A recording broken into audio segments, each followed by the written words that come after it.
नमस्कार, समय शिखर में आपका स्वागत है। मैं संजय मिश्र। बीते वर्षों में आपको स्मरण होगा, एक गाना बहुत चर्चित हुआ था, सखी सैया तो बहुते कमात हैं, महंगाई डायन खाए जाते हैं। ये गाना गरीब परिवारों की बेबसी बयां करता है। थोड़ी आमदनी को भी वो बहुत समझते हैं, लेकिन महंगाई से परेशान है। दुख की बात यह है कि गा बजाकर वो इस दुख को सह लेते हैं। अक्सर व्यवस्था के प्रति आक्रोश नहीं दिखाते। जब कभी इन्होंने समर्थन दिया तो वो किसी भरोसे पर दिया, किसी वायदे पर दिया। ये वादा 1971 का हो या फिर 2014 का। अब फिर एक वादा सामने आया है, जिसे कहा जा रहा है कि दुनिया में पहली बार ऐसी व्यवस्था लाई जा रही है। सत्तासीन दल इसे छल कहते हैं। पंडित नेहरू से लेकर यूपीए 2 तक का इतिहास सुनाते हैं कि कांग्रेस ने कभी गरीबी खत्म करने की ईमानदार कोशिश नहीं की। वो सिर्फ ऐसे वायदों के साथ चुनाव जीतना चाहते हैं। आरोप प्रत्यारोप जारी है, गरीबी की खेती जारी है, चुनाव के खेत लहलहा रहे हैं, वोटों के अन्न काफी उपजते हैं। अगर वायदों के खाद सही से मिलाए गए तो वोट उपजेंगे ही। पहले भी पैदावार अच्छी ली है नेताओं ने गरीबी की खेती से। सब कहते हैं वो गरीब का, लेकिन बड़ा सवाल है, गरीब किसका? ये सवाल आज तक अनुत्तरित है। तथ्यों के आधार पर गरीब का कोई नहीं। गरीब आज भी गरीब है। सुव्यवस्था की बातें सुनाकर उसे अव्यवस्थाएं दी जा रही हैं। गरीबों ने बहुत बहुत दिया, उसे कुछ खास नहीं मिला। तो क्या राहुल सत्ता में आएंगे तो गरीबों को उद्धार कर देंगे? हमारे साथ विश्लेषण के लिए खास मेहमान जुड़ चुके हैं। हम इनसे चर्चा को आगे बढ़ाएंगे, लेकिन पहले ये खबर समझ लेते हैं। कांग्रेस अध्यक्ष राहुल गांधी ने लोकसभा चुनाव 2019 से पहले गरीबों को सालाना 72,000 रुपए देने का चुनावी दांव खेलकर राजनीति को एक दिलचस्प मोड़ पर ला दिया है। राहुल ने वादा किया है कि अगर कांग्रेस सत्ता में आई तो देश के 5 करोड़ गरीब परिवारों को सरकार सालाना 72,000 कैश देगी सीधे खाते में। क्योंकि एक परिवार में औसतन 5 लोग होते हैं, लिहाजा 12,000 रुपये महीने से कम आमदनी वाले सभी जाति धर्म के करीब 25 करोड़ लोगों को इसका लाभ होगा। इस योजना को राहुल ने न्यूनतम आय योजना का नाम दिया है। उन्होंने कहा कि इस योजना के तहत देश के 20% सबसे गरीब परिवारों को खाते में डायरेक्ट बेनिफिट ट्रांसफर के जरिए हर साल 72,000 रुपये डाले जाएंगे। इसके लिए पहले पायलट प्रोजेक्ट चलेगा और फिर स्कीम शुरू होगी। इस योजना को कारगर बनाने के लिए इसका पूरा वित्तीय लेखा जोखा लगा लिया गया है और ये वित्तीय रूप से ये पूरी तरह संभव भी दिख रहा है सैद्धांतिक तौर पर। इस योजना पर 3,60,000 करोड़ रुपए का खर्च आ सकता है। साथ ही राहुल ने मनरेगा योजना की तारीफ करते हुए कहा कि जिस तरह मनरेगा से 14 करोड़ लोगों को गरीबी से बाहर निकाला गया, उसी तरह इस योजना से 25 करोड़ लोगों को गरीबी से बाहर निकाल लिया जाएगा। हमने आपको मनरेगा कमिट करके दिया था, हमने करके दिखा दिया। अब हम आपको न्याय कमिट कर रहे हैं, हम गरीबी को हिंदुस्तान से मिटा देंगे। हमने आपको मनरेगा कमिट करके दिया था, हमने करके दिखा दिया। अब हम आपको न्याय कमिट कर रहे हैं, हम गरीबी को हिंदुस्तान से मिटा देंगे। पिछले 5 सालों में हिंदुस्तान की जनता को बहुत मुश्किलें सहनी पड़ी, खासतौर से जो हमारे गरीब लोग हैं उनको काफी मुश्किलें सहनी पड़ी थी। तो अब हम कांग्रेस पार्टी ने निर्णय लिया है कि हम हिंदुस्तान के गरीब लोगों को न्याय देने जा रहे हैं। राहुल गांधी के 20% गरीब परिवारों को सालाना 72,000 रुपये देने की घोषणा को धोखा और छल कपट करार देते हुए वित्त मंत्री अरुण जेटली ने राहुल पर निशाना साधा। उन्होंने कहा कि गरीबी हटाओ के नारे पर चुनाव जीतने के बावजूद कांग्रेस सरकारों ने सिर्फ धोखा ही दिया, क्योंकि मोदी सरकार पहले से ही डायरेक्ट बेनिफिट ट्रांसफर स्कीम के जरिए हर गरीब परिवार को साल का लगभग 1,06,000 रुपये दे रही है। 2008 में एनडीए सरकार ने 70,000 करोड़ रुपए कर्ज माफी का भी ऐलान किया था, लेकिन इस पर खर्च सिर्फ 52,000 करोड़ ही किया गया। कैग की रिपोर्ट में ये उजागर भी हुआ है। दूसरी ओर मोदी सरकार प्रधानमंत्री किसान योजना के तहत 75,000 करोड़ रुपए प्रतिवर्ष देने की शुरुआत कर चुकी है।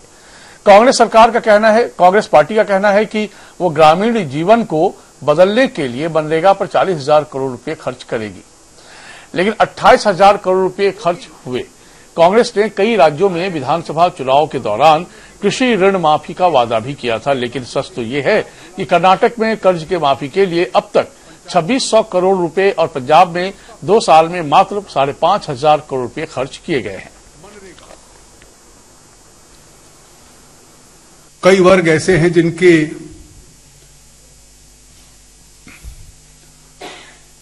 कोई सबूत नहीं होते उस आमदनी के स्तर पे, और इसलिए किसको देना है किसको नहीं देना उसकी जो समस्याएं आती हैं मैं उसमें नहीं जाऊंगा। मैं इसके राजनीतिक, आर्थिक और जो इसमें छल कपट है, एक ब्लफ है, वो आपके समक्ष रखना चाहूंगा। कांग्रेस पार्टी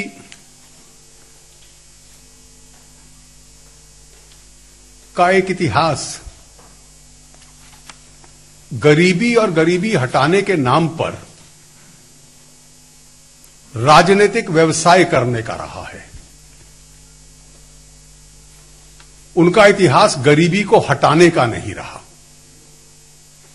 गरीबी को हटाने के लिए कोई साधन दिए जाएं, वो भी उनका इतिहास नहीं रहा। योजनाओं के नाम पर छल कपट रहा है।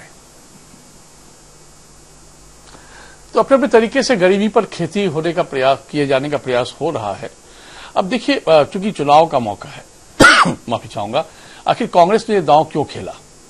थोड़ा यदि फैक्ट फाइंडिंग्स को समझेंगे हम लोग तो उससे थोड़ी आसानी हो जाएगी चर्चा को आगे बढ़ाने में।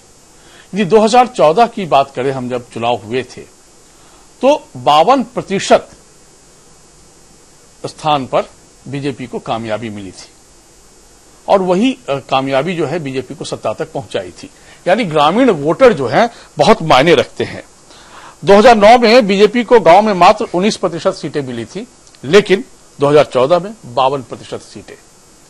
तो अब समझिए क्यों कांग्रेस ये दांव खेलना चाहती है और वाकई क्या गरीब का भला करने की कोशिश होगी, समझने की कोशिश करते हैं। इस वक्त हमारे साथ कई मेहमान मौजूद हैं। पटना स्टूडियो में बीजेपी के आधिकारिक प्रवक्ता हैं प्रेमरंजन पटेल जी, आपका बहुत स्वागत है। सरोज तिवारी जी, आप कांग्रेस के आधिकारिक प्रवक्ता हैं, आपका बहुत स्वागत है। डॉक्टर संजय कुमार, आप राजनीतिक विश्लेषक हैं, आपका बहुत स्वागत है। और उधर रांची स्टूडियो में संजय सिंह, आप वरिष्ठ अर्थशास्त्री हैं और ऐसे मामलों के खास जानकार हैं, इस गणित को लेकर आप बेहतर समझाएंगे, आपका बहुत स्वागत है। तो संजय सिंह जी, पहले हम आपसे समझते हैं, ये जो एक कांग्रेस ने एक दांव खेला है कि बस अंतिम हमला गरीबी पर और न्याय के जरिए न्यूनतम आमदनी की जो बात उन्होंने कही है 12,000 सालाना, ऐसे 5 करोड़ परिवार को हम मतलब मंथली देंगे जिससे कि वारे न्यारे हो जाए, 72,000 सालाना मिलेगा। तो क्या ये जो गणित है वाकई व्यवहारिक रूप से संभव है? तब ऐसे देश में जहां की गरीब के सही आंकड़े क्या वाकई उपलब्ध हैं, यदि हम सभी डाटा की भी बात करें? क्योंकि कई प्रकार के गरीब है इस देश में। भीख मांगने वाला भी एक गरीब है, घुमंतु प्राणी वाला भी एक गरीब है, जगह जगह बदलने वाला भी एक गरीब वहां इस देश में भटक रहा है, लेकिन उसका कोई आंकड़ा उपलब्ध नहीं है। तो कैसे, क्या लग रहा है आपको, ये कितना चुनावी शगुफा है या सही मायने में भारत का भला होने वाला एक कदम है? जी, जैसे आपने चीजों का आंसर खुद ही दे दिया। इस न्याय स्कीम को हम 3 बातों में डिवाइड करके देखेंगे जी। सबसे पहले कि ये बेनिफिट किनको मिलेगा, वो गरीब की जो गणना है वो कैसे होगी। दूसरा, ये पैसा कैसे मिलेगा, और तीसरा कि पैसे कहां से आएंगे। जैसा अभी प्रोजेक्शन किया जा रहा है कि 5 करोड़ गरीब हमारे आएंगे और 5 करोड़ गरीब परिवारों को अगर एवरेज 72,000 रुपया दिया जाए तो 3.5 लाख करोड़ का पैसा जाएगा। अगर ये पूरा पैसा केंद्र सरकार वहन करती है तो अभी जो बजट जो लास्ट प्रेजेंट हुआ था केंद्र सरकार का, उसमें आप देखेंगे कि जो टोटल खर्च और आमदनी का जो लेखा जोखा प्रेजेंट किया गया था, उसमें 25% जो के आसपास में फिस्कल डेफिसिट था। मतलब कि अगर 28 लाख करोड़ का बजट है तो 7 लाख करोड़ के आसपास बजटीय घाटा है। तो अगर ये 3.5 lakh crore consolidated fund of India यानी टैक्स के पैसे से डायरेक्टली अगर दिया जाए तो आपका जो वित्तीय घाटा है वो काफी बढ़ जाएगा। मतलब अगर 7 लाख करोड़ को अगर ऐड कर देंगे तो 10 लाख करोड़ के ऊपर चला जाएगा, जो इकोनॉमी के लिए इमीडिएटली बहुत अच्छा साइन नहीं है।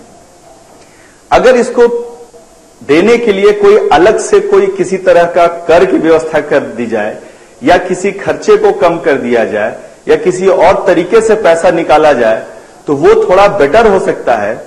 लेकिन अभी जो बजट के जो आप इंडिविजुअल फिगर्स को देखेंगे तो ये नियर टर्म में बहुत पॉसिबल नहीं लगता है। उसका रीजन क्या है कि हमारे जो टैक्स पेयर्स हैं, जो डायरेक्ट टैक्स पेयर्स हैं, उसमें अगर कंपनी को हटा दिया जाए 5 लाख करोड़ के तो आम आदमी करीब करीब 4 लाख करोड़ के आसपास टैक्स देता है। तो अगर आप उनसे टैक्स को डबल कर देंगे तो ये पैसा वहां से आएगा। कॉर्पोरेट टैक्स 30% है, अगर आप उसको 25% घटाने की जो वायदा पिछली सरकार ने किया अगर वो आप करेंगे तो उनका टैक्स ऑलरेडी कम हो जाएगा। जीएसटी का कलेक्शन ऐसे ही हमारी गणना से कम हो रहा है, 1 लाख करोड़ 1-2 महीने में गया है। तो अगर आप जीएसटी का रेट बढ़ाएंगे तो ये पैसे वहां से आ पाएंगे। तो इसका मतलब ये सबसे बड़ा चैलेंज है कि ये पैसे आएंगे कहां से, क्योंकि पैसे आने का जो मुख्य स्रोत होता है कर, टैक्स, और ये टैक्स इंडिविजुअल देते हैं, कंपनीज देती है और आपके जीएसटी से आता है। तो एक तरफ हम कह रहे हैं जीएसटी को रेशनलाइज किया जाए, उसके रेट्स को कम किया जाए तो ये पैसे और कहां से आएंगे।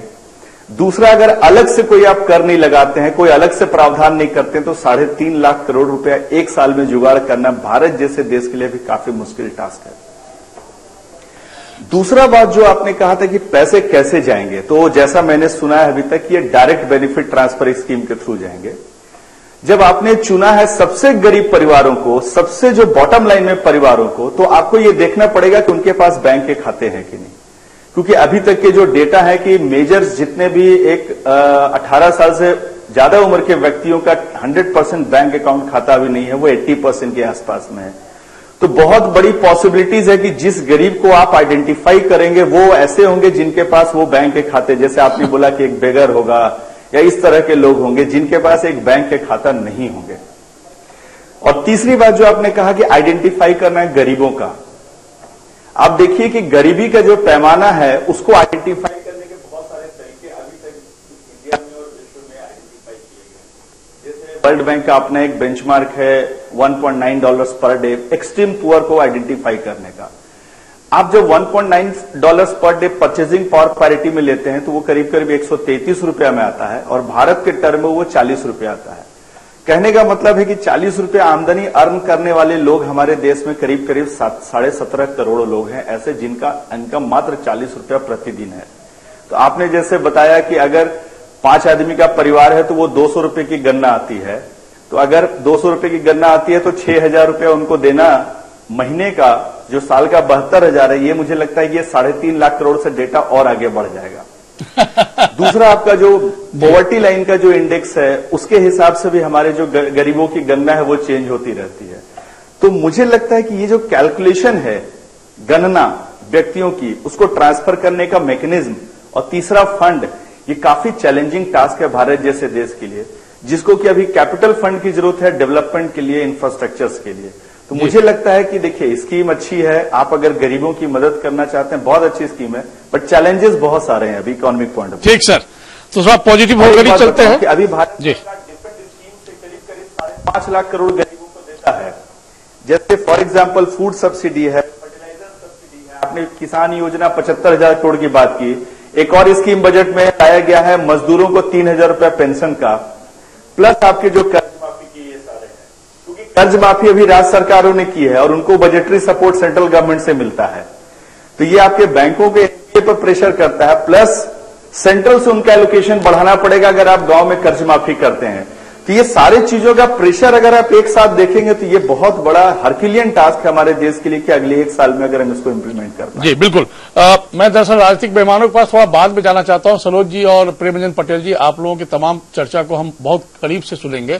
थोड़ा हम आज विश्लेषकों को पहले सुन लेते हैं कारण क्या है कि आप लोगों की फिर बात अपनी रखने में बहुत मदद हो जाएगी।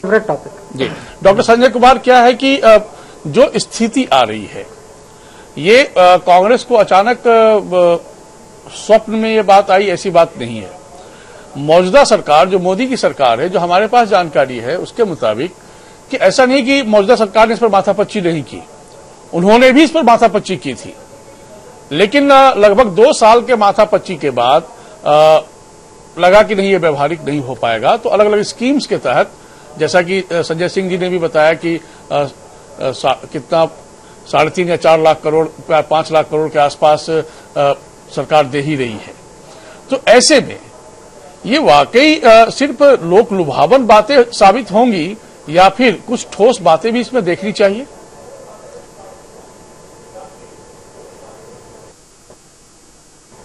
नहीं, इसको 2 एंगल से समझने की जरूरत है। लोक लुभावन ये नहीं है, और बजाते कांग्रेस इस पर होमवर्क कर रही थी अक्टूबर से कि हम एक स्कीम लेकर के आएंगे और इस स्कीम के द्वारा हम इस तरह से लोगों को बेनिफिट देंगे। अब एक पार्ट को जरा समझने की जरूरत है। जैसे मान लिया जाए कि उन्होंने कहा कि हम 12,000 रुपए का लाभ देंगे एक फैमिली को। ये 2011 का जो सेंट्रल स्टैटिस्टिक्स स्कीम है उसके तहत माना गया कि 25,000 परिवार ऐसे हैं, उसका 20%। तो मान लिया जाए कि अगर वो 20% को लेकर के वो चलते हैं कि हम उसको देंगे, तो ऐसा नहीं है कि 72,000 सीधे मिल जाएगा। मान लिया जाए कि उसको 3 हाउस में बांट दिया जाए। अगर मान लिया जाए कि कोई परिवार 6,000 कमाता है और 6,000 रुपये उसको सरकार देती है, तो 6×6 12, तो 6,000 उसको सरकार देगी। और मान लिया जाए कि 72,000 में 25,000 उस परिवार की आमदनी है, तो सरकार को 50,000 ही देना होगा। या परिवार कमाता है 70,000 रुपया, तो 2,000 ही देना होगा।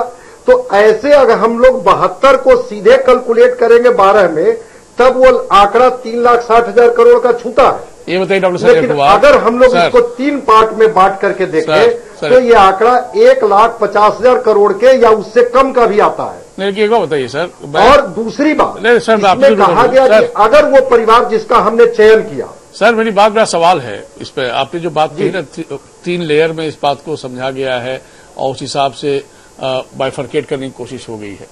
सर आप बिहार में पटना के अलावा आपका संबंध अपने गांव से भी है, हमारा भी संबंध गांव से। हमारे जितने भी मेहमान यहाँ बैठे हुए हैं सबकी ग्रामीण पृष्ठभूमि जरूर होगी। गांव में एक आदमी पान दुकान खोलकर बैठा हुआ है, उसकी आमदनी कितनी है ये पहले तय कैसे होगा?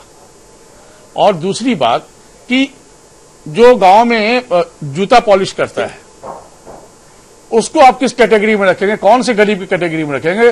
संभव है कि वो दिन भर में 25 रुपया कमाता हो साहब, 40 रुपया कमाता हो, उससे पूरा परिवार चलता है, और एक वही जूता का काम करने वाला व्यक्ति शहर में भी काम कर रहा है तो 500 रुपया कमाता हो, लेकिन उसका कोई अकाउंट अवेलेबल नहीं है। इसको आप कैसे आइडेंटिफाई करेंगे? मेजर चैलेंज है ये, बहुत बड़ा सवाल यही है। हाँ, मैं उस पर आ रहा हूं। आपने ठीक कहा, आपने आइडेंटिटी की बात की कि आइडेंटिफिकेशन कैसे होगा जी, कि कैसे उनको आइडेंटिफाई किया जाएगा। इसको भी बाइफरकेट किया गया कि वो जो 25% लोग हैं, अभी आप अपना जब एक ये कर रहे थे, बता रहे थे कि आखिर ये कांग्रेस इस स्कीम को लेकर के क्यों आई, तो उसमें 54% जब ग्रामीणों का वोट मिला 2014 के चुनाव में, तो कांग्रेस को लगा, और इसमें भी उन्होंने काम किया, और 16.87% लोग जो हैं ये 25% में ये रूरल एरिया के लोग हैं, और 8.08% जो लोग हैं वो अर्बन एरिया के लोग हैं।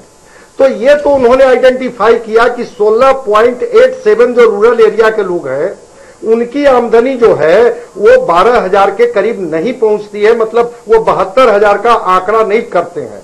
और इस पर काफी इनको होमवर्क करना होगा, और होमवर्क ही नहीं करना होगा, कितना ईमानदारी से इनको डाटा मिलेगा जिसकी वजह से वो डीबीटी की बात कर रहे हैं कि डायरेक्ट बेनिफिट को हम ट्रांसफर कर पाएंगे, ये एक चैलेंज होगा। हम अभी उस पर बाद में जाएंगे। अब मैं आपको रोक रहा हूं, मैं जा रहा हूं इस स्कीम पर कि ये जो स्कीम है, एक बात कह के मैं अपनी बात को समाप्त करता हूं। अभी मैं इस स्कीम की बात करके समाप्त करूंगा, लेकिन जो एक समस्या कहां है कि जो आपका देश का डिफेंस का बजट है उससे ये ज्यादा का बजट होगा। जो महत्वाकांक्षी योजनाएं केंद्र की चल रही है, चाहे वो मनरेगा हो, स्वच्छता मिशन हो, नेशनल हेल्थ मिशन हो, आपका नेशनल एजुकेशन मिशन हो, इसका एलोकेटरी बजट जो है वो है 3,27,000 करोड़ रुपया। और ये 3,60,000 करोड़ रुपया कहां लाएंगे, कहां से लाएंगे? और फिर फिस्कल डेफिसिट की क्या स्थिति होगी? तो क्या ये सारे स्कीम को आप बंद कर देंगे और बंद करके सीधे डायरेक्ट बेनिफिट ट्रांसफर करेंगे इस पैसे को? ठीक सर। अब ये बताइए सरोज तिवारी जी, बीजेपी के मेहमान तो आज बोलेंगे, लेकिन पहले आप बताइए कि भाई आपकी पार्टी ने एक ऐसा सपना दिखाया है जो अच्छा लग रहा है देखने में, इसमें कोई दो मत नहीं है। 1971 में भी एक ऐसा ही सपना दिखाया था आप लोगों ने, बड़ा अच्छा लगा था। गरीब नहीं हटे सर, गरीबी नहीं हटी, गरीब हट गए। गरीबी तो बहुत है अभी भी देश में। मैं एक बात बताता हूँ, थोड़ी सी मैं आज मुझे आप टाइम दीजिएगा। ये आज मैं कांग्रेस प्रवक्ता बन के भी नहीं, मैं एक इंडिविजुअल अर्थशास्त्री की हैसियत से भी मैं आपसे बात करना चाहता हूँ। जी प्लीज, आप बातें रखना चाहता हूँ। हाँ प्लीज। जब देश आजाद हुआ था 35 करोड़ की आबादी थी, 32 करोड़ का बजट था और 98% लोग गरीब थे या गरीबी रेखा के नीचे थे। और आज हम लगभग 131, 32, 33 करोड़ के आसपास की जनसंख्या है और आज हमारा प्रतिशत ऑफ गरीबी 20% है, 20 से 25, शायद 20 हो गया है ताजा आंकड़ों में। लेकिन यानी कि 25 करोड़ आबादी गरीब है सर। यदि आप डाटा की बात करें तो इंडोनेशिया का एक पॉपुलेशन है, वो कहीं से फ्लॉप आप कह सकते हैं, भाजपा के लोग कह सकते हैं, लेकिन लोगों को मानना पड़ेगा रियलिटी में कि ये हुआ है। अब उसके बाद में अब इस योजना पे आता हूं। इस योजना के पीछे वोट बहुत बड़ा कारण नहीं था, एकमात्र कारण वही है सर। सबसे बड़ा कारण ये था कि जब आपने नोटबंदी या जीएसटी से भारत की, सुनिए ना, भारत की इकोनॉमी को पूरी तरह से आप कोलैप्स कर चुके थे, अभी तक हम लोग उबर नहीं पाए हैं। आप जितने भी पैरामीटर्स देखिए, चाहे वो आपका आयात निर्यात हो, विदेशी व्यापार हो, विनिर्माण हो, आपका मैन्युफैक्चरिंग हो, एग्रीकल्चरल ग्रोथ हो, इंडस्ट्रियल ग्रोथ हो, सब डिप में है। रोजगार आपका, बेरोजगारी जो है 45 वर्षों का सबसे हाई स्टेज पे है। यानी आपका डिमांड जनरेट करने की क्षमता खत्म है और आप बात मेक इन इंडिया की कर रहे थे। अब जब इस तरह की योजना जाएगी, संजय जी ने बहुत अच्छा कहा था कि जिसकी आय सपोज 40,000 है तो उसको आपको सिर्फ 32,000 ही एड ऑन करना है। तो इससे क्या होगा कि आपका जो एक मिनिमम बेसलाइन बढ़ता है, पर कैपिटा इनकम बढ़ती है, तो इंटरनेशनल रेटिंग एजेंसीज में भी आपका सुधार होता है और आपको पूंजी का प्रवाह भी मिलता है और यहां पे निवेश आने की भी संभावनाएं बहुत तेज हो जाएंगी और तब रियल सेंस में मेक इन इंडिया होगा। क्योंकि डिमांड भी इंटरनली, जब आपके पास क्रय शक्ति बढ़ेगी, पैसा का फ्लो बढ़ेगा, तो डिमांड भी जनरेट होगा, जो फोर्स करेगा कि प्राइवेट इंडस्ट्रियलिस्ट भी आए और विदेशी इंडस्ट्रियलिस्ट भी आए और गवर्नमेंट का भी इन्वेस्टमेंट हो, सो दैट कि आप उस डिमांड को पूरी कर पाए और उसके वजह से आपका रोजगार का भी निर्माण होगा। तो जो पिछले 5 वर्षों में सच ये है कि आप बार बार आधार वर्ष बदले हैं जीडीपी के लिए, आप बार बार आधार वर्ष बदले हैं महंगाई दिखाने के लिए, लेकिन ये सब चीजें ऑलमोस्ट जमीन पे नहीं दिखती। इसलिए तर्कों के आधार पर ये सारी दलीलें जो वर्तमान में केंद्र सरकार की है वो गलत है। और इस वजह से हमको ये योजना अगर हम लेके आते हैं तो भारत के पूर्ण विकास के लिए बहुत स्पीड से आप जा सकते हैं। अब रही एक और बात कि इस योजना पे बहुत डिटेल में आपको 2-3 दिन कल ही प्रेस कॉन्फ्रेंस करके सुरजेवाला साहब ने बताया है, जो हमारे राष्ट्रीय प्रवक्ता हैं, कि 3-4 दिनों के भीतर हमारे चिदम्बरम साहब और एक्सपर्ट कमेटी जो है इकोनॉमिक मामलों के, वो और विस्तार से इसके बारे में बताएगी कि हम कैसे कैसे इसका इंप्लीमेंटेशन करेंगे। लेकिन जितना मैं समझता हूं, मुझे ये लगता है कि ये इंप्लीमेंटेशन फेज वाइज होगा।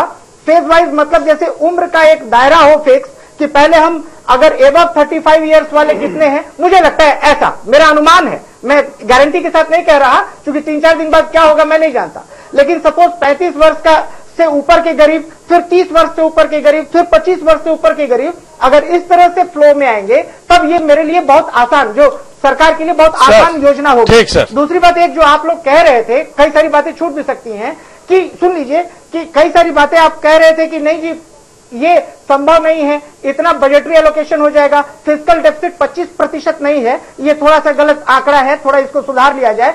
फिस्कल डेफिसिट आज भी 6% के आसपास है जिसको सुधारना था, और इस 6% के आसपास संजय सिंह 6% ही मात्र फिस्कल डेफिसिट नहीं, है। मैं फिस्कल डेफिसिट की बात कर रहा हूं। और फिस्कल डेफिसिट को 3 सुनिए ना सर, 3% पे आदर्श आंकड़ा होता है और 3% पे लाने के लिए सरकार प्रयासरत होती है। एक और बात है, जब फिस्कल डेफिसिट घटाने की बात होती है तो मैं मोदी सरकार से निजी रूप से भी बहुत भिन्नता रखता था कि ये क्या करते थे कि रोजगार कट डाउन करो, रोजगार मत करो, यानी जो गवर्नमेंट का एक्सपेंडिचर था उस एक्सपेंडिचर को कम करना चाहते थे।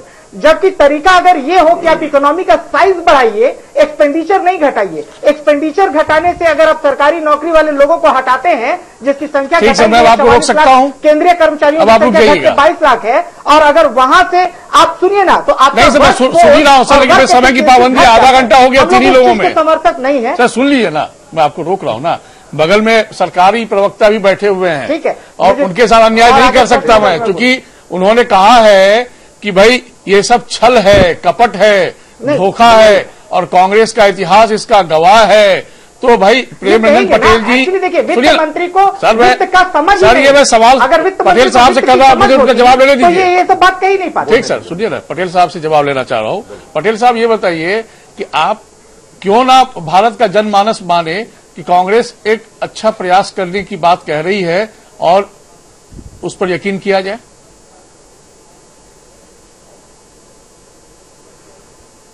संजय जी, मैं लगातार सुन रहा था जी, सभी अर्थशास्त्रियों की बात सुनी, विशेषज्ञ हैं संजय जी, उनकी भी बात मैंने सुनी, और सरोज तिवारी जी कांग्रेस के प्रवक्ता है, इनकी भी बात मैंने सुनी। अब सरोज तिवारी जी ने कहा कि मैं अर्थशास्त्री के रूप में आज मैं अपनी बात रख रहा हूं। कांग्रेस में अर्थशास्त्रियों की कमी नहीं है। अर्थशास्त्री के रूप में मनमोहन सिंह 10 वर्षों तक देश के प्रधानमंत्री रहे और देश की आर्थिक स्थिति का इतना हालत खराब कभी नहीं हुआ था। 50 वर्षों तक कांग्रेस का शासन रहा है, अब तक आजादी के 70 वर्षों में, और कांग्रेस लगातार नारा देती रही है गरीबी हटाओ, गरीबी हटाओ, गरीबी हटाओ, कई सारे स्कीम लाए, लेकिन आज तक गरीबी नहीं हटी। देश के अंदर में गरीबों को हटाने का पूरा प्रयास किया गया और आज ये झूठ बोल रहे हैं।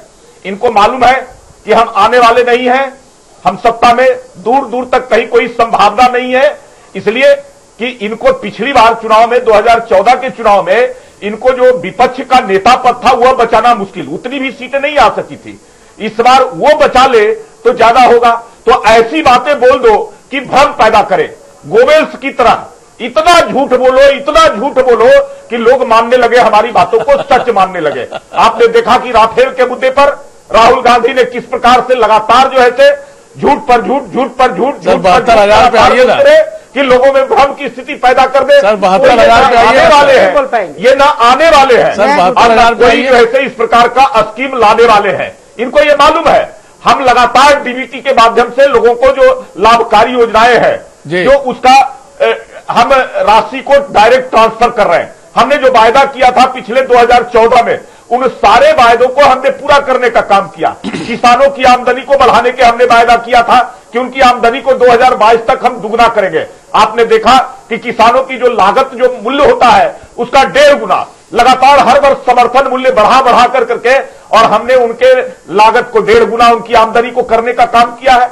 आगे आने वाले समय में और भी आपने देखा कि किस प्रकार से प्रधानमंत्री जन आरोग्य योजना के माध्यम से प्रत्येक परिवार को 5 लाख रुपए स्वास्थ्य के लिए लाभ देने का काम किया है। हमने लोगों के सर, इनका 72,000 कैसे गलत है ये तो बताइए ना, आपने क्या काम किया वो तो सब कई बार आप बता चुके हैं। हमने लोगों सर, इनका 72,000 कैसे गलत है ये बताइए। 17 करोड़ लोगों को प्रधानमंत्री मुद्रा बैंक योजना के तहत लोन देने का काम किया। देखिए, फिर मैं कह रहा हूं, ये स्लोगन से वाली बात नहीं है, दिक्कत नए लोगों ने हमारे मेहमान जो है अपनी बात गिनाना शुरू करते हैं। सर ये बताइए, इनका 72,000 कैसे गलत है? यदि ये ऐसा मिलता है और ऐसा ही कर पाने में सक्षम होते हैं तो फिर मैंने कहा कि ये ना आने वाले हैं। अच्छा। और नई स्कीम लेकर के लाने वाले हैं, इसलिए ये झूठ बोलते हैं। ये तो चुनावी वायदा है, चुनाव के बीच में कुछ भी बोल दो। जहां नदी नहीं है वहां भी रोजगार वायदा कर दो। आपका भी चुनावी वायदा ही था, जाती रहेगी, ले लो पुल, अभी मौका है। अपनी तरह झूठ क्यों समझते हैं? इसलिए ये मैंने कहा कि गोवेल्स की तरह लगातार ये झूठ बोलते हैं और इनका जुड़ाव लगाओ तो जो है चलिए रहा है। मैं थोड़ी बात को आगे बढ़ाऊं, उससे पहले एक फैक्ट फाइंडिंग से करेंगे, हम फिर आगे पटेल साहब बढ़ाएंगे। योजना में कुछ मोटी बातें हैं, एक बार दर्शकों को योजना की मोटी मोटी बात हम बताएं तो यही है कि योजना का लाभ 12,000 से कम कमाने वालों को मिलेगा।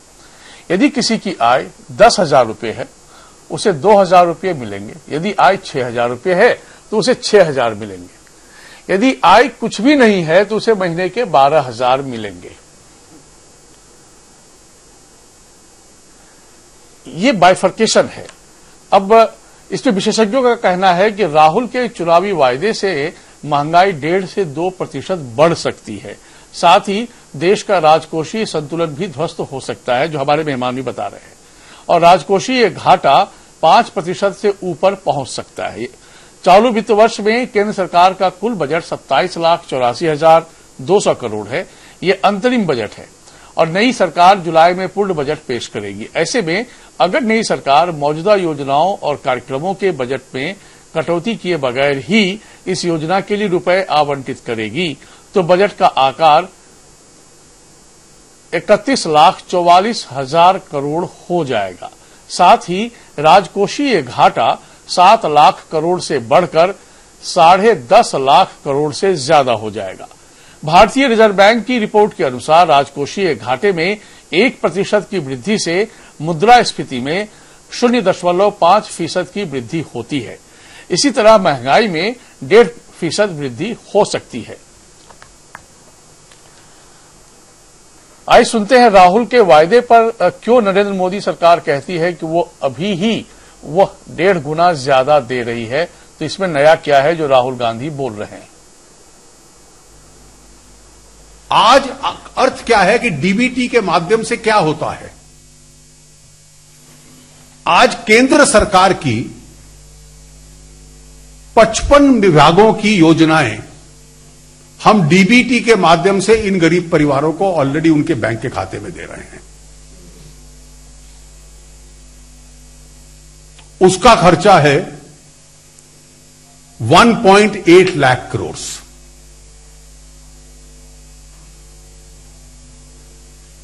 अलग अलग योजना में किसी में 500, किसी में 800, किसी में 2,000 रुपया पहली तारीख को किसान के खाते में पहुंच जाता है, गरीब के खाते में पहुंच जाता है। अब फूड एक्ट में लिखा है, राइट टू फूड एक्ट में,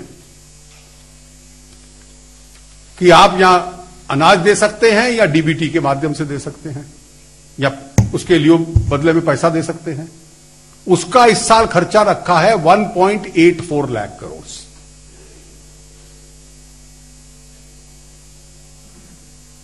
फर्टिलाइजर का हम लोग दे रहे हैं, अभी कंपनियों के माध्यम से जाता है, अगर प्रत्यक्ष किसान को चला जाए 75,000 करोड़। मनरेगा उस 1.8 में इंक्लूडेड है, लेकिन पीएम किसान इंक्लूडेड नहीं है। पीएम किसान भी उसी के माध्यम से जाता है गरीबों को 75,000 करोड़। और स्वास्थ्य के लिए तो 20,000 करोड़ खर्च कर रहे हैं। तो अगर हम ये सारा का सारा, इसमें से काफी कुछ, लगभग 60-70% हम डीबीटी से दे रहे हैं, बाकी भी डीबीटी से शुरू कर दें, जो होना चाहिए, मैं मानता हूं। तो इन गरीब परिवारों को जो नरेंद्र मोदी जी ने दिया है, वो आज की तारीख में है 5.34 लाख करोड़, जो आज दिया जा रहा है। तो ये कौन सा 3.6 लाख? गरीब के सबसे बड़े रखवाले कौन? बड़ा सवाल यही है। और उसमें मोदी सरकार के वरिष्ठ मंत्री हैं अरुण जेटली, वित्त मंत्री भी हैं। उनका कहना है कि भाई सबसे बड़ा रखवाला हम हैं, जो लगभग 5.5 लाख करोड़ तो अभी हम अलग अलग योजनाओं को मिलाकर देखें तो हम दे रहे हैं। तो ये कौन सी नई बात कह रहे हैं? साथ ही ये भी कह रहे हैं कि हाँ, गरीबों को मिलना भी चाहिए। तो भाई संजय सिंह जी, व्यवहारिक धरातल पर आकर यदि अर्थशास्त्र को हम समझें तो जरा बिहार झारखंड के सम्मानित दर्शकों को बताइए कि किन किन शर्तों पर यह योजना लाई जा सकती है। क्या जितनी भी सब्सिडी दी जा रही है वो सब खत्म किया जाए तो फिर हाहाकार मचने की स्थिति होगी क्या? या सब कुछ सामान्य तौर पर स्वीकार कर लिया जाएगा?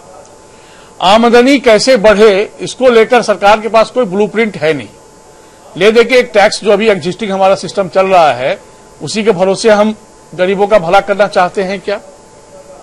क्या क्या लेकुना है सर? क्योंकि देखिए, बातें तो बहुत अच्छी लगती है, बड़ी बड़ी बातें बोलना, बड़ी बातें सुनना, और बड़ी बातों को जमीन पे उतरते हुए देखने का सपना सपना ही रह जाता है। देखिए सर, बिल्कुल आपने ठीक कहा। जो प्रॉब्लम है आइडेंटिफिकेशन, जो जेटली साहब ने कहा कि हम लोग 5.3 लाख करोड़ डिफरेंट स्कीम्स, आप जब उस स्कीम्स को एनालाइज करेंगे तो आप देखेंगे जैसे फूड सब्सिडी, जैसे हेल्थ इंश्योरेंस, वहां पर क्या होता है कि एक व्यक्ति जाकर के एक सर्विसेज या गुड्स खरीदता है तो वो आइडेंटिफाई होता है, तब उसके खाते में पैसे जाते हैं।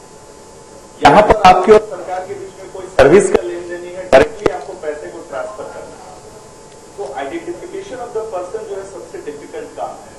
और दूसरा जो मैंने बताया था कि पैसे का जो अरेंजमेंट है, क्योंकि जैसा फिस्कल डेफिसिट है, जीडीपी का जो 3% है उसको 5% में चला जाएगा, जैसे आपने बताया। आप एनुअल बजट साइज जो है आपका लगातार बढ़ता जा रहा है, 28 लाख करोड़ के आसपास है, पिछले साल 24 लाख करोड़ है, उसके पहले 21 लाख करोड़ था। हम खर्च को भी बढ़ा रहे हैं और डिफिसिट भी बढ़ता जा रहा है। अगर आप खर्च को कम करना चाहेंगे तो बहुत सारी स्कीम्स जो है आपके कर्टेल हो जाएगी। जैसे आपने बोला कि एक आपका सब्सिडीज में 2.5 लाख करोड़ से ज्यादा का खर्चा होता है। आपका डिफेंस में हम लोग प्लान कर रहे हैं कि और ज्यादा हम खर्चा करें ताकि हम अपने देश में हथियार बनाएं।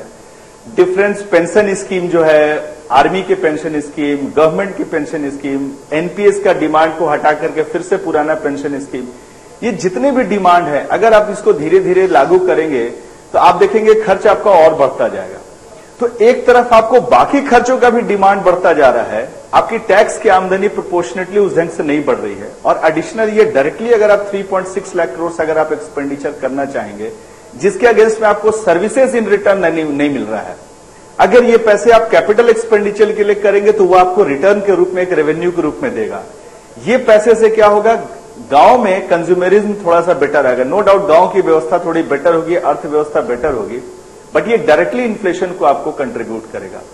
तो अभी जो गिवन सरकार का जो बजट है, जो पिछला बजट इंटरिम बजट ने पेश किया कि 3.5 लाख करोड़ एक साल में उसमें फिट करना, बिना किसी खर्चे को कम किए हुए या बिना किसी आमदनी को सब्सटेंशियली इंक्रीज किए हुए, इट्स लुक्स वेरी डिफिकल्ट। जी डॉक्टर संजय कुमार, क्या ये माना जाए कि हमारे देश में व्यवस्था कुछ इस रूप, सरोज जी मैं आऊंगा आपके पास, आप इंतजार कीजिएगा, व्यवस्था कुछ इस रूप में जनमानस को देखना चाहती है कि जो गरीब है उसको ये ऑप्शन अवेलेबल नहीं कराओ कि वो अपने आप को पैर पर खड़ा कर सके।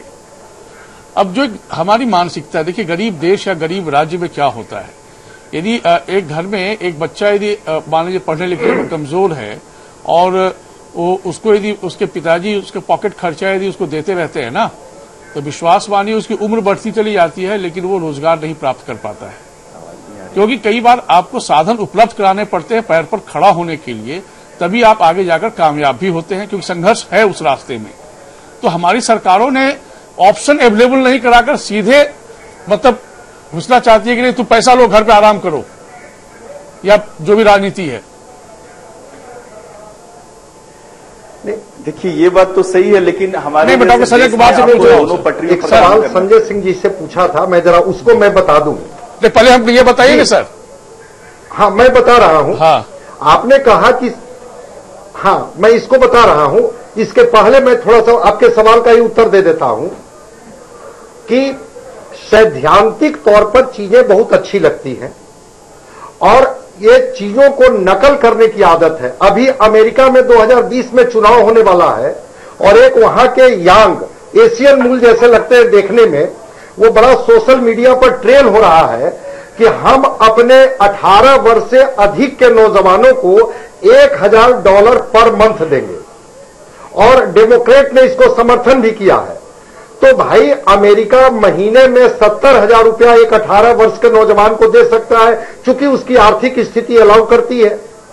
लेकिन भारत का कोई व्यक्ति अगर ये कहे कि 72,000 रुपया हम उसके खाते में डालेंगे बिना कोई स्कीम को कर्टेल किए हुए, बिना उत्पादकता को बढ़ाए हुए, बिना टैक्स को इंक्रीज किए हुए, तो ये तो सैद्धांतिक हो सकता है, व्यवहारिक नहीं हो सकता है।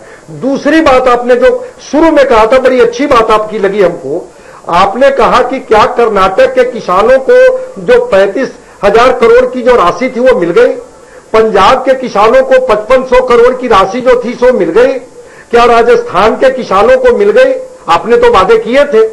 तो वादा करने के बाद होता क्या है कि व्यक्ति थोड़ा उसके अंदर में शिथिलता आ जाती है, जो मैं आपके दूसरे सवाल पर आ रहा हूं। एक स्कीम के आधार पर उसको ये करना, मैं सरल भाषा में ये कह रहा हूं कि जब हम लोग बच्चे थे तो हमारे माँ बाप क्या करते थे, हमें किताब खरीद देते थे, कॉपी खरीद देते थे, खाने की व्यवस्था कर देते थे, स्कूल जाने की व्यवस्था कर देते थे, सीधे पॉकेट में 1000 रुपया नहीं डाल देते थे कि तुम अपनी जरूरतों को पूरा करो।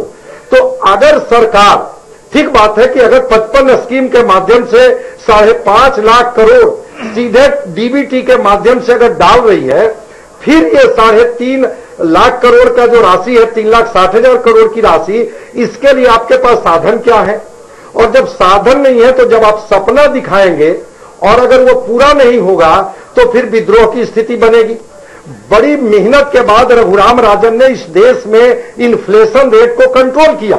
मैं उनकी भूरी भूरी सराहना करता हूं कि उन्होंने, अगर इस देश को इन्फ्लेशन से बचाने में किसी का योगदान रहा है तो रघुराम राजन का रहा है। ठीक है, परचेजिंग कैपेसिटी बढ़ जाएगी लोगों की, लेकिन वो पैसे कहां से आएंगे? और जब पैसे नहीं आएंगे सवाल यही है, तो ये फिर सपना दिखा करके सपनों में ही चीजों को रख देंगे। और एक अंतिम बात कह के मैं बात को समाप्त करता हूं कि आपने कहा, आपके जो सवाल है, आपने जो कहा कि भाई अगर उत्पादकता बढ़ाने में आप जोर क्यों नहीं लगाते हैं, वहां पर तो आप काम कर नहीं रहे कि हमारी जब सरकार आएगी तो हम उत्पादकता को इतना बढ़ा देंगे कि जिससे कि सब लोगों की आमदनी बढ़ जाएगी। उसकी बात आप नहीं करते हैं, लेकिन आप कहते हैं कि हम अगर आएंगे तो ये बेनिफिट आपको देंगे।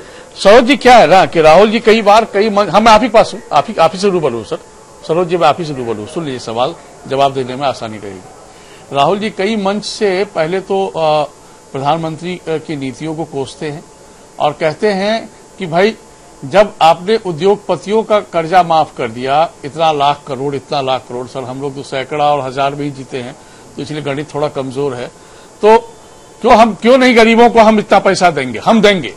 सर आप जब कहते हैं कि हम देंगे तो आप होते कौन है देने वाले साहब?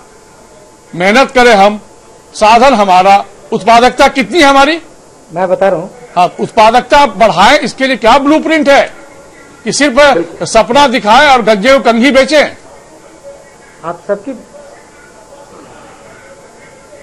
मैं बता रहा हूं, ये गंजे को कंघी बेचना नहीं है। अच्छा, ये ऐसी ही बातें होती थी जब हम लोग एलपीजी सिलेंडर लेकर के देश में आए थे तो लोग बोलते थे कि खाने की उत्पादकता घट जाएगी। सुन लीजिए, ऐसे ही था जब कंप्यूटर लेकर के आ रहे थे तो लोग बोलते थे कि कई लोग बेरोजगार हो जाएंगे, 25-50 लोग बेरोजगार हो जाएंगे। सर कंप्यूटर और जबकि आज वही रोजगार जनरेट करता है। और उसके बाद जब हम न्यू इकोनॉमिक पॉलिसी लेकर के आए थे, सुनिए ना सर, न्यू इकोनॉमिक पॉलिसी जब लेकर के आए थे नरसिम्हा राव सरकार ने, एनईपी, जिसमें एलपीजी की बात की गई थी, लिबरलाइजेशन, प्राइवेटाइजेशन, ग्लोबलाइजेशन, यही विपक्ष था जो हंस रहा था और कह रहा था कि हमारा देश गुलाम हो जाएगा, बिक जाएगा, पता नहीं क्या क्या, और आज सब मजबूर है उसी रास्ते पे चल के रोजगार ढूंढने के लिए। आप इस चीज को भी जानिए, हम लोग ऐसे जुमला नहीं दे रहे हैं कि 15 लाख मिल जाएगा, हम लोग ऐसे दे रहे हैं कि देंगे, गारंटी के साथ देंगे, और उसके पीछे विजन है, बगैर विजन के नहीं है। उत्पादकता बढ़ाने से लेकर सब चीज। आप लोग एक बात कह रहे थे कि हम लोग बच्चे को मनी नहीं देते थे, पॉकेट मनी नहीं देते थे, साधन देते थे। आप अगर बच्चे को साधन नहीं देंगे, ये साधन ही है, ये साधन है कि आप अपने आप को कुछ खरीदने लायक बनाओ और उससे डिमांड जनरेट होगा, रोजगार जनरेट होगा, और ये एक साधन है कि आप फील करो कि नहीं, आपको जरूरी नहीं है कि आप केवल छोटा काम करते रहो या बेरोजगार बैठे रहो, आपको भी पैसा कमाना आ सकता है। और ये एक इसी तरीके, और ये सक्सेसफुल रहा है देश भर में आजादी के बाद से तमाम फ्लैगशिप योजनाएं जो जनसाधारण के बेनिफिट के लिए चली हैं और वो सारी सक्सेसफुल हुई हैं। जिसका नतीजा है सर, मैं सवाल है, आप मुझे रोक नहीं सकते, मैं सवाल का जवाब दीजिए, आपको नहीं, आप मेरे सवाल का जवाब दीजिए सर, ग्रुप तैयार नहीं, आप मेरे सवाल का जवाब दीजिए सर। देखिए ऐसा है कि समय भी कम है, इसलिए मुझे 2-2 मिनट हमें सब पर जाना पड़ेगा मैक्सिमम। मुझे सवाल का सीधा ये जवाब दीजिए, आप सीधा जवाब दीजिए, ये मत दीजिए जो आप चाहिए वही दीजिए आप। मेरा सवाल सिर्फ इतना सा है कि एक होता है कि आप मेहनत करके पैसा कमाते हैं, एक होता है कि आपको मुफ्त में रोटी मिल रही है, मुफ्त में यदि रोटी मिलती है तो उससे कितनी उत्पादकता बढ़ती है साहब। एक होता है कि आपने बोरो किया, किसी कर्जा लिया, आपने उधार लिया, लोन लिया, तो आपको उसको चुकाने के लिए मेहनत करनी पड़ती है लोन को। यहां तो यह है कि भाई बस मुफ्त की रोटी है, खाए जाओ और सरकार आपकी बने और खिलाए जाओ, तो कहां से उत्पादकता बढ़ाएंगे साहब। मैं आपको बता रहा हूं, ये मुफ्त की रोटी नहीं, मेरे जवाब ले लीजिए, ये मुफ्त की रोटी नहीं है। हम मध्यम वर्गीय आय और उच्च वर्गीय आय वालों को नहीं देने जा रहे हैं। गरीब जो है अभी भी प्रारंभिक स्थिति में मध्यम वर्गीय ही तो पिसता है इस देश में। टेक ऑफ स्टेज में लाएं, और इसके लिए ये समर्थन है। और ये जब समर्थन होगा, सुनिए सर, अगर ये इसके लिए समर्थन होगा तब वो आगे आएगा। और जब आप मुझे बोलने नहीं देंगे बहुत विस्तार में, तो चीजें समझ में नहीं आएंगी। जैसे कई लोग कह दिए 55 योजनाएं चल रही हैं, 5,50,000 करोड़ दे रहे हैं। ऐसा नहीं है कि ये पहली बार हो रहा है, बल्कि इन सब में घटोतरी हुआ है। आप 2015, 16, 17, 18 का अगर कुल बजट देखेंगे केंद्र सरकार की, तो घटते क्रम में थी, जिसकी वजह से रेलवे का बजट मिला देना पड़ा था ताकि कुछ बढ़ता हुआ दिखाई दे। और आज आप 25 लाख करोड़ के पास ही हैं। और सुन लीजिए, अगर ये जब तक हमारे पास और उत्पादकता बढ़ती है, जब हम सबके स्वास्थ्य की बात करते हैं, जब सबके शिक्षा की बात करते हैं, तो ये उत्पादकता बढ़ाने की बात करते हैं। दूसरा, जब हम निवेश की बात करते हैं, दूसरा जब हम उत्पादन की बात करते हैं, दूसरा जब हम इंडिया में इंडस्ट्रियलाइजेशन की बात करते हैं, बात ही तो करते हैं सर, होता कहां है, दिक्कत तो यही है, की बात करते हैं, उत्पादकता बढ़ती ही तो नहीं है, करते हैं, तो ये सब उत्पादकता की बात होती है। जब ये उत्पादकताओं पे आप ध्यान नहीं देते, उत्पादकता पे कभी चर्चा कर लीजिए, उस पर भी बोलेंगे। चलिए ठीक सर, मैं एक दिन रखूंगा टॉपिक, उस दिन आपको अलग से याद करूंगा। अभी रुक जाइए, अभी रुक जाइए, बता पाएंगे प्रेम रंजन जी। बिल्कुल भाई, और मुझे जरूर बुलाएगी। बिल्कुल बुलाएंगे सर, वैसे भी बुलाते हैं आपको, आप तो वैसे भी अच्छा बोलते हैं। मुस्कुराइए जरा प्रेम रंजन जी। क्या है ना कि कांग्रेस ने तो तुरुप का एक्का चल दिया है सर जी। कांग्रेस का तो ये क्या ट्रिपल एक्का वाला मामला तो नहीं है जो ताश में 3 एक्का होता है। मैंने कहा संजय जी, मैंने पहले ही कहा कि इनको मालूम है कि हम सत्ता में नहीं आने वाले हैं, हम दूर दूर तक इसकी कहीं संभावना नहीं है। इतने सपने लोगों को दिखाओ, झूठ बोल कर करके इतने सपने दिखाओ कि जो है से वो पूरा नहीं, ना आएंगे ना करेंगे पूरा। भ्रम की स्थिति पैदा करो और वो भ्रम कर रहे हैं। हमने कहा हम तो 75,000 करोड़ रुपया 12.5 करोड़ किसानों को डायरेक्ट 6,000 रुपया प्रति वर्ष सर जेटली जी गिना चुके हैं, डालना प्रारंभ, जेटली जी गिना चुके हैं, चुनाव में शुरुआत हमने कर दिया।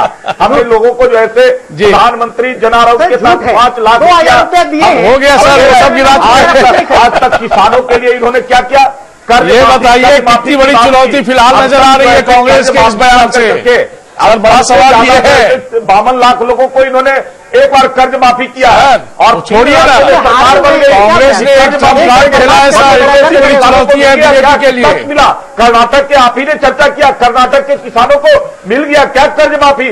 तो इनको तो केवल बोलना है, करना तो है नहीं। हम जो चाहते हैं वो करते हैं, हम जो चाहते हैं वो कर्नाटक, पंजाब, छत्तीसगढ़, मध्य प्रदेश, सारे बारे में मुझे वायदा करना है, उतरने का काम किया है, ज्यादा आपने काम किया है। क्या बात कर रहे हैं?